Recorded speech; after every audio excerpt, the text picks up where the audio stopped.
It's the Tuesday, May 6th edition of the Maurologue, and today we salute two professions that literally keep us alive and help us thrive. It's National Nurses Day and Teachers Day.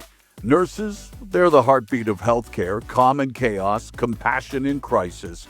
Teachers, the unsung architects of our minds, shaping futures with whiteboards and wisdom. One heals the body, the other fuels the brain, and both deserve a standing ovation. So if you're alive and literate today, thank a nurse, hug a teacher, and maybe don't make either of them grade your attitude. A special Maurologue shout out to pals of the podcast, Nurse NDE and Teacher Pusha P. I am grateful for both of you. May is Mental Health Awareness Month. If you have 5 close friends, odds are that one of them is living with a mental health condition right now. The question is, would they feel safe telling you? Because how you talk about mental health matters. Your words, your tone, your willingness to listen, they shape whether someone seeks support or suffers in silence. That's the power of stigma. Stigma isn't just a buzzword. It's the shadow that tells people they're weak for asking for help. It's public judgment, self-shame, and institutional silence rolled into a wall that blocks people from getting better. And the damage, well, it's real. Most mental health conditions don't resolve on their own. Without care, they can spiral into chronic pain, disease, and disconnection.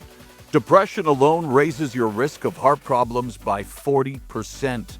But here's the great news. You can be part of the cure. Start by talking. Open up about your own struggles. Share your story, not to spotlight pain, but to shine a light on hope. Watch your words. Saying, "I'm so OCD" or "that's so bipolar" makes light of what millions genuinely face. And learn what anxiety actually feels like. Learn how depression shows up. Learn how to help a friend, a family member, maybe even yourself.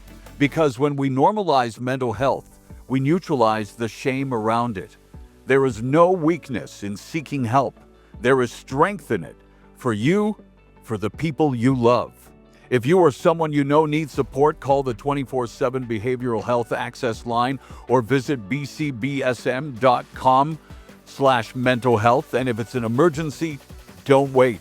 Call 911 or the Suicide and Crisis Lifeline at 988. Together, we can turn stigma into support and silence into strength.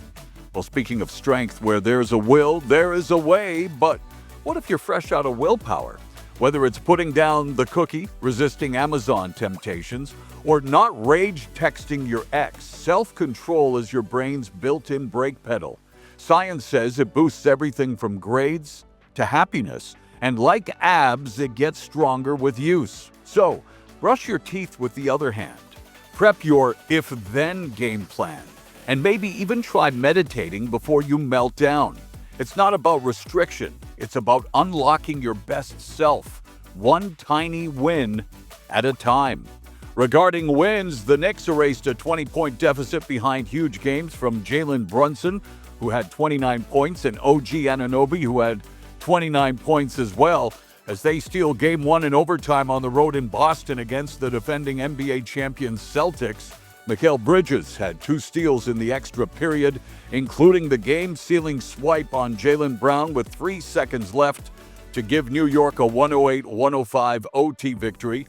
Brown and Jason Tatum had 23 points apiece, but Boston set an NBA playoffs record for missed 3-point field goals in a game with 45. They went 15 for 60 outside the 2-point zone in the 3-point territory. So a team that is known for draining 3-pointers had a tough night at the office, and Boston goes down on home court to the New York Knicks. Aaron Gordon drilled the game-winning 3 to help the Nuggets take Game 1 in Oklahoma City, 121-119, another road win. After being down by double digits in the fourth quarter, Nikola Jokic recorded his first career 40-20 game in the playoffs, while Denver dominated on the boards, out-rebounding OKC 72-53.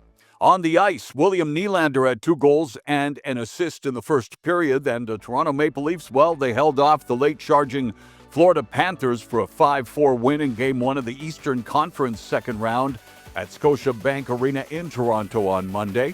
If you needed one more reason to lift weights, how about protecting your brain?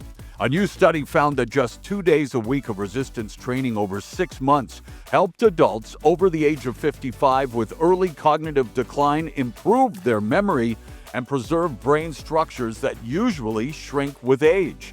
We're talking gains for your biceps and your hippocampus.